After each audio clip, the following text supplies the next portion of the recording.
How's it going?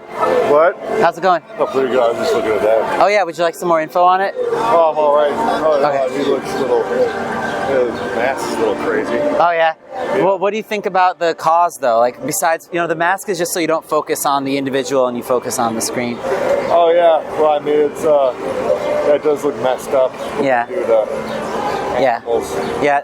These are standard practices. Oh. So, would you say that like what you're seeing constitutes what you would consider animal abuse? Yeah. Well, it appears to be. Yeah. Yeah. But how? What cloth isn't made that way? Cloth? Yeah, isn't it all made that way? Oh, you're talking about wool? Wool? Oh. Yeah, so like, cotton, for example, polyester, those things wouldn't involve animals. Right. That's wool. Yeah, and of course those sheep are also killed when they're no longer producing wool. But so we're showing all these different industries that abuse animals, like for Pork. animal flesh, milk, eggs, those kinds of things. Have you ever heard about veganism? Veganism? Yeah. Oh yeah. What are your thoughts on it when you hear like the word vegan, for example? People that don't eat meat or stuff that's made with animals or whatever. Sure. I mean, and I would assume they also don't like your friend doesn't use other animals to like for things like clothing or for like entertainment purposes, like like SeaWorld and circuses that use animals. Like they would stand against that also. Probably. Well, I haven't asked them about SeaWorld and stuff like that. Yeah. Do you think that it's a worthwhile thing to do? Like, do you consider it like a social justice issue to dominate or subjugate other animals with our intelligence, basically, and with our technology? What do you mean? Like, do you think? Uncool. Well, I'm saying like when you see another animal, basically another way to ask if you see it as a social justice issue would be to ask you if you would consider non-human animals to be someone's, like to have personhood, basically. Oh, yeah. Well, I mean, they're still got probably some spirit in there, or like their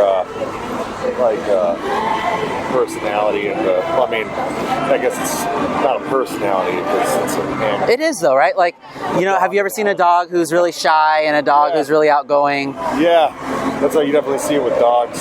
Yeah. Obviously, any animal like pigs probably. Sure. Or cows or horses. And they're all individuals. Oh yeah, well they're still an individual. Yeah, I mean, of course.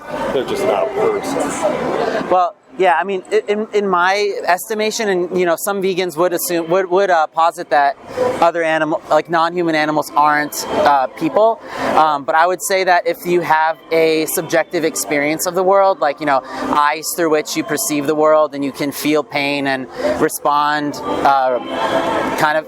the pain in a way, I think that would make an animal a person in a sense, like a he or a she. Oh yeah, well they definitely don't. Like it, I don't know who would work in a meat factory. Oh yeah, I mean on that topic, the people who get recruited by these places are often very low income, have just gotten out of prison. Their immigration status may or may not be legal, and they're basically being exploited. They might even be refugees. Oh really? Yeah, like countries before have accepted refugees on the terms that they'll work on the kill floor of slaughterhouses. Oh, so because nobody wants to do that. Nobody grows up. It's always like I want to be an astronaut, I want to be a firefighter, I want to be a basketball player. People don't grow up and say I want to kill 800 animals in a day. You know what I mean? Oh jeez. They killed it. Oh god, no, that's not good. Yeah, so I guess they're just I don't know why they do it. Yeah, and I mean like I guess you don't think about it. Yeah, and I mean of course we're raised from a young age to say like cows, pigs, turkeys, chickens, fishes, they're food. Yeah. Horses, they're majestic animals that we ride. And we have all these narratives that we're taught. Yeah. But when you go vegan, you basically take off these blinders, and all that cultural conditioning just melts away, and you start to basically see Earth as planet slaughterhouse, and it's very very grim at first to confront like trillions of animals being killed every year. But it just so happens to be the case that we can live lives where we drastically reduce our contribution to animal exploitation. You know, if we eat a diet that's composed of fruits, veggies, beans, grains, nuts, and seeds, and then like plant-based protein products in occasion, you know, in moderation, we can have a drastic effect on the industry. A little better. Well, the life that the cow would have might be a little bit better, but if you think about it, if you give someone a really good life and then you take that life from them prematurely in a violent fashion, in a way you're kind of betraying the trust that they had in you, and you're kind of like bastardizing the love that you showed them, you know what I mean? Well, I guess it's a little better, maybe. The life that they would have might be a little bit better, but in a sense, the mass-produced factory-farmed animals might actually be being put out of their misery by being killed. Do you get that angle, what I'm saying? It's like Tyson or something. Wait, I'm trying to think of a big meat. Yeah, sure. That's a good example. What would be stopping you from adopting a plant-based diet and going vegan? I don't know. You guys are just spreading veganism? We're promoting a vegan message, animal rights in the form of veganism. Oh, right. Yeah, well, I don't know. Well, I mean, I haven't thought about it too much, really. Fair. You know, I guess I like eating a lot of meats. I guess I don't think about the bad side of it, really.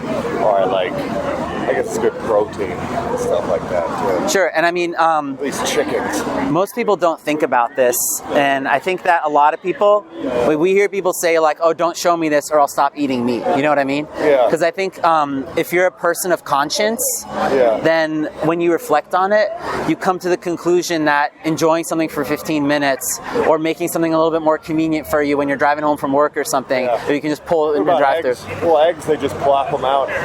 Yeah. They just they're not killing them. They're so they do kill the males in the egg industry because they're not going to lay eggs. So the males are ground up on the first day of life, and then they just have them bang the chicken, and then they get they're artificially inseminated most of the time. So what do they got the rooster for then?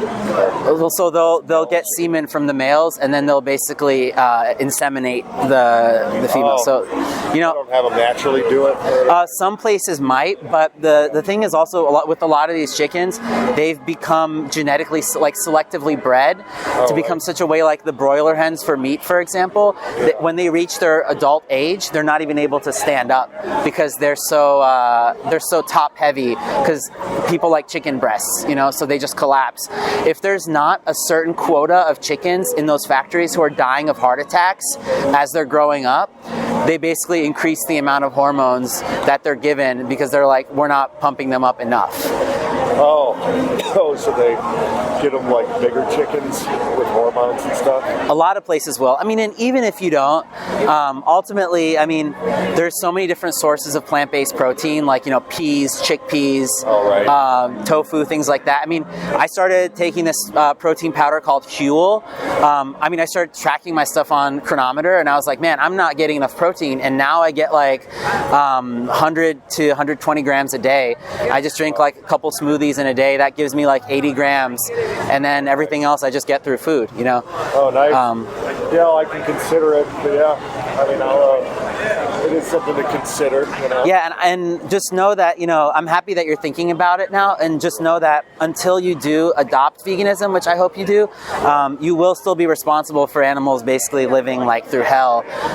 So I would encourage you to actually take it as like a rights-based issue, and to see it as something like the next frontier, the next actual revolution. You know, when we overcome this herding mentality where we're subjugating other beings for sensory pleasure. Yeah, exactly. Yeah, well, thanks. I appreciate it. Message, yeah. Thank you. You too.